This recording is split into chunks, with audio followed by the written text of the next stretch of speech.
Mačke! Na mjesto! Mama! Mogu da to igraju. Onako ću to ja sve odluku.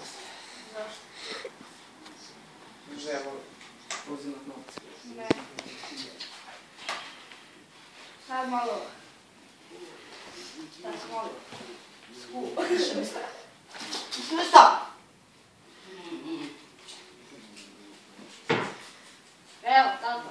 10 kuna. Ajde, daš mlade s tom ne. Kaži doći kući. Sutra.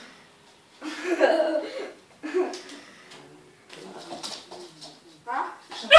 Šta je sad? Šta je sad?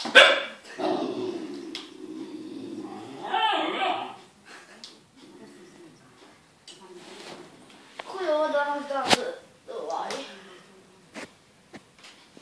Kako se zove? Dan... Svet. Treba biti drugi. Rekao da će zadnji... Šta je sad? Šta je rekao? Da će zadnji dan kod nas. No, ne. Do. Zadnji dan ide gore.